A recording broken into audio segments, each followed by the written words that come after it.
میرے پیارے آقا صلی اللہ تعالی علیہ وسلم کے پیارے دیوانوں، حضرت علی کرم اللہ تعالی وجہہ الکریم نے کسی دیہاتی کو دیکھا، کسی دیہات کے رہنے والے کو، کہ وہ اللہ کی بارگاہ میں کہہ رہا ہے، کیا کہہ رہا ہے؟ اللہم انی استغفرک و اتوب الیک، یا اللہ میں تجھ سے مغفرت چاہتا اور تیرے حضور توبہ کرتا ہوں۔ کوئی غلط بات تو نہیں کر رہا تھا، اچھی بات تھی۔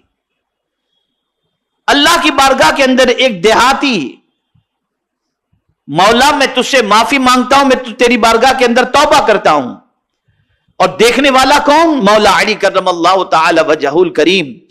تو مولا علی کرم اللہ تعالی وجہہ الکریم نے اس اعرابی سے، دیہاتی سے فرمایا، یہ تو جھوٹوں کی توبہ ہے،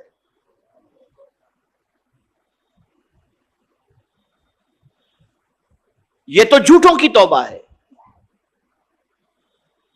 تو اس نے عرض کیا، امیر المؤمنین یہ تو بتائیں کہ سچوں کی توبہ کیا ہے اور سچی توبہ کیا ہے؟ بس اب آپ اسے سن لیجئے، اور پھر میں آپ کو بتاتا ہوں کہ اگر اس طریقے کی توبہ ہم نے کر لی تو قرآن کہتا ہے وَتُوبُوا إِلَى اللَّهِ جَمِيعًا أَيُّهَا الْمُؤْمِنُونَ لَعَلَّكُمْ تُفْلِحُونَ۔ تو اللہ کامیابی ہمیں عطا فرما دے گا، کامیابی عطا فرما دے گا۔ اب سچوں کی توبہ کیا ہے اسے سماعت فرمائیں۔ مولا علی کرم اللہ تعالی وجہہ الکریم نے اس دیہاتی کے پوچھنے پر بتایا کہ اگر تو جاننا چاہتا ہے کہ سچوں کی توبہ کیا ہے تو آپ نے بتایا جس توبہ میں 6 چیزیں پائی جائیں۔ کتنی؟ بولیے، 6 چیزیں پائی جائیں وہ سچوں کی توبہ ہے۔ غور کیجئے گا، کہنے والا کوئی عام آدمی نہیں کہہ رہا ہے، سید الاولیاء فرما رہے ہیں۔ مولا علی کرم اللہ تعالی وجہہ الکریم ارشاد فرماتے ہیں، اب وہ 6 چیزیں آپ سماعت فرما لیں۔ پہلی چیز، مولا علی کرم اللہ تعالی وجہہ الکریم ارشاد فرماتے ہیں جو گناہ پہلے ہو چکے ہیں ان پر ندامت و شرمندگی۔ جو پہلے گناہ کر لیے اس پر افسوس ہے، بندہ شرمندہ ہے، نادم ہے، اور اسے یاد کر کر کے روتا ہے۔ یاد رکھیں، وہ لوگ جو بڑھاپے کی دہلیز پر پہنچنے کے بعد کالج کی زندگی کے گناہ یاد کر کے کہتے ہیں یار وہ زندگی کتنی اچھی تھی، یہ کیا ہم نے کر لیا، شادی کر لی، بیوی بچے سب جمیلے میں اتنے پھنس گئے کہ وہ والی زندگی چھوٹ گئی۔ یعنی گناہ کر کے آدمی افسوس اس اعتبار سے کرتا ہے کہ اب عمر اس کی گناہوں کی نہیں، لیکن اگر کوئی شخص گناہوں کو یاد کر کے روتا ہے کہ کیا ہو گیا، میں نے جوانی کتنی غلط کام میں گزار دی، کس طریقے سے میں نے برائی کی، اور روتا رہتا ہے، تو حضور صلی اللہ علیہ وسلم کی بارگاہ میں ام المؤمنین حضرت عائشہ صدیقہ رضی اللہ تعالی عنہ نے عرض کیا، یا رسول اللہ صلی اللہ تعالی علیہ وسلم کیا کوئی بندہ ایسا بھی ہے جس سے قبر میں سوال نہ ہوگا؟ ارشاد فرمایا ہاں عائشہ، اگر کوئی اپنے گناہ کو یاد کر کے روئے اللہ اس سے قبر میں سوال جواب نہیں فرمائے گا۔ تو گناہ کو یاد کر کے رو، گناہ کو یاد کر کے رو۔ تو سچی توبہ کی پہلی شرط یہ ہے کہ گلٹی فیل ہو، شرمندگی ہو، ندامت ہو، افسوس ہو کہ میں نے کیا کر لیا یار، کیا ہو گیا مجھ سے۔ یہ پہلی شرط۔ میرے پیارے آقا صلی اللہ تعالی علیہ وسلم کے پیارے دیوانوں، اب سچی توبہ کی دوسری شرط سماعت فرمائیں، جو فرض ادا نہیں ہوئے ان کی قضا۔ کتنے توبہ کرنے والے فرض کی قضا کرتے ہیں ذرا بتائیں؟ ہیں کچھ آج بھی مسلمان الحمدللہ، ہم جانتے ہیں ان کو کہ روزانہ 2-3 1 دن 4 دن کی نماز جو پہلے قضا ہو چکی تھی اپنی نمازوں کے ساتھ 2-3 دن کی نماز قضا پڑھ لیتے ہیں۔ تو سچی توبہ یہ ہے کہ فرض کی قضا کرو، جو نمازیں چھوٹ چکی ہیں، جو روزے چھوٹ چکے ہیں ان کی قضا کرو، جلدی سے اس فرض کو ادا کرو۔ یہ ہے سچی توبہ، یہ ہے سچی توبہ۔ ہم تو نوافل کے فضائل سنتے ہیں اور پھر سوچتے ہیں کہ آج بڑی رات میں اتنی نفل پڑھ لیں گے تو ہماری چھٹی ہو جائے گی۔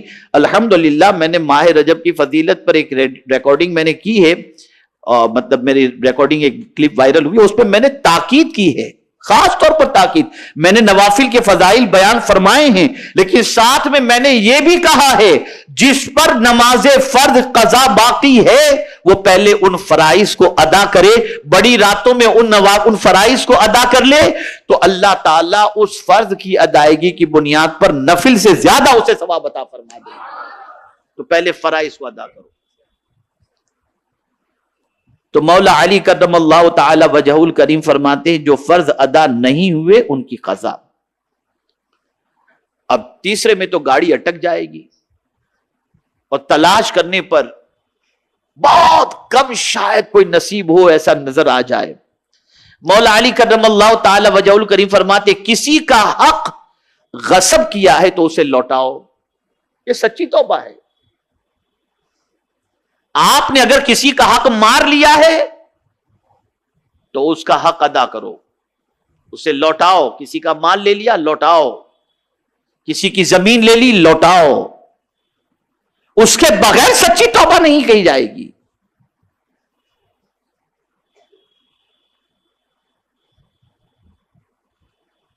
یہ مولا علی کرم اللہ تعالی وجہ الکریم سچی توبہ کے بارے میں. اور یہاں میں آپ کو بتا دوں میرے آقا کی رحمت کا بھی تو کیا کہنا، سبحان اللہ. اگر کسی بندے پر قرض ہے اور وہ ادا کرنے کی کوشش کر رہا ہے، اپنے خرچ کم کیا، یہ نہیں کہ قرض ہمارے اوپر ہے اور ہم جا رہے ہیں حج کے لیے بھی، ہم جا رہے ہیں عمرہ کے لیے بھی، ہم چندہ بھی لکھا رہے ہیں، کوئی یہ ساری چیزیں اللہ کی بارگاہ میں ان چیزوں کی ضرورت نہیں. پہلے قرض کو ادا کرو. تم پہلے تمہارے ذمے جو قرض ہے اس کو پہلے ادا کرو.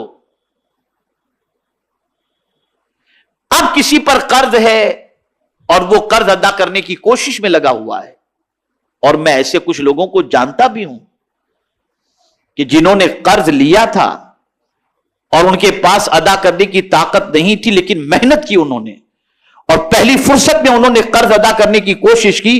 واللہ جب انہوں نے قرض ادا کر دیا تو اللہ نے ان کی روزی میں اور برکتیں عطا فرما دی. نیت اچھی رکھو. لیکن اگر کوئی شخص محنت کر رہا ہے، قرض بہت بڑھ گیا لیکن دینے کی طاقت نہیں ہے، کوشش کر رہا ہے، چھوٹا چھوٹا بھی دے رہا ہے کیسے بھی کر کے، کوئی فضول خرچی نہیں کرتا، اور اس کے بعد اس کا انتقال ہو گیا، تو حضور صلی اللہ علیہ وسلم فرماتے ہیں اس کے قرض کی ذمہ داری میرے سر پر. قیامت کے دن جس کا قرض اس کے سر پر ہوگا میں اس کو راضی کر لوں گا. اس لیے کہ اس کی بساط میں تھا، اتنی کوشش کی اس نے لیکن نہیں دے سکا. نیت تھی اس کی دینے کی، نیت تھی. تو مولا علی کرم اللہ تعالی وجہ الکریم نے ارشاد فرمایا کسی کا حق غصب کیا ہے تو اسے لوٹاؤ. زمین غصب کی ہے لوٹا دو، مال غصب کیا ہے لوٹا دو. اب صرف اسی پر اکتفا نہیں. اب چوتھی بات مولا علی کرم اللہ تعالی وجہ الکریم فرماتے ہیں جس سے لڑائی جھگڑا کیا ہے تو اس سے معافی مانگو. اس سے معافی مانگو. یہ سچی توبہ ہے. جس سے لڑائی جھگڑا کیا اس سے معافی مانگو جا کر. یہ نہیں کہ واٹس ایپ کے اوپر میسج کر دیا پھر دیکھتے رہو کہ پڑھا کہ نہیں پڑھا، معاف کیا کہ نہیں کیا. وہ نہیں، جاؤ جا کر اس سے معافی مانگو. اور اگر کوئی تمہارے پاس معافی مانگنے کے لیے آئے تو رسول رحمت صلی اللہ علیہ وسلم کے ارشاد کا مفہوم ہے کہ تمہارا پرسنل معاملہ ہے، ذاتی معاملہ ہے، اور تم سے کوئی معافی مانگنے کے لیے آئے، سرکار فرماتے ہیں صلی اللہ علیہ وسلم تو معاف کر دینا چاہیے. اور اگر کوئی اکڑ گیا معاف نہیں کر رہا تو حضور صلی اللہ علیہ وسلم فرماتے ہیں قیامت کے دن وہ میرے حوض کوثر پر نہ آئے. قیامت کے دن وہ میرے حوض کوثر پر نہ آئے. اعلی حضرت عظیم البرکت امام عشق و محبت ہر 15ویں شب کو 14 تاریخ کو 15ویں شب کے آنے سے پہلے بریلی شریف کے لوگوں کو اپنے گھر بلاتے تھے اور فرماتے تھے تم ایک دوسرے کو معاف کرو. یہ اعلی حضرت کا معمول تھا، ایک دوسرے سے معافی تلافی کرواتے.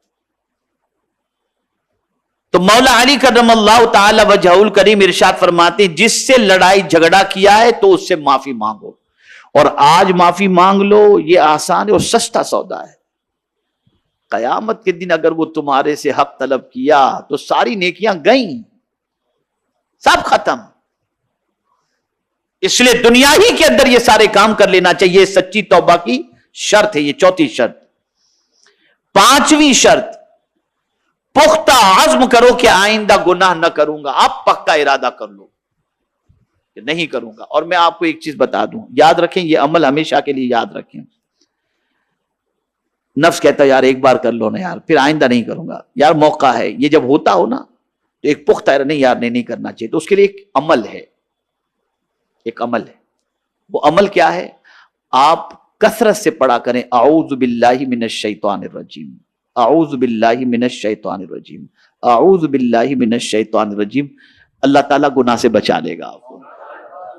اور حضور صلی اللہ علیہ وسلم نے فرمایا جس کسی نے صبح کو 10 مرتبہ سورہ اخلاص کی تلاوت کی، اللہ تعالیٰ اس کو دن بھر شیطان کی شرارتوں سے محفوظ رکھے گا، گناہ سے بچا لے گا اللہ.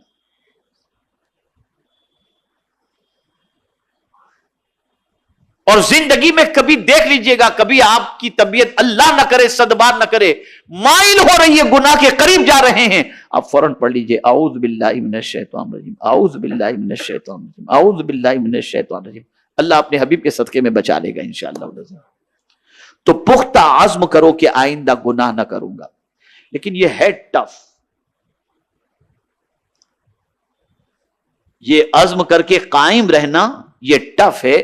تو قربان جائیے مولا علی کرم اللہ تعالی وجہہ الکریم نے اس کے بعد جو فرمایا، آخری جو شرط بتائی ہے نا، اسے سماعت فرمائے. ارشاد فرماتے ہیں جس طرح تو نے اپنے نفس کو بدکاریوں سے موٹا کیا، اسی طرح اب اللہ کی اطاعت میں اسے محنت و مشقت میں ڈالو.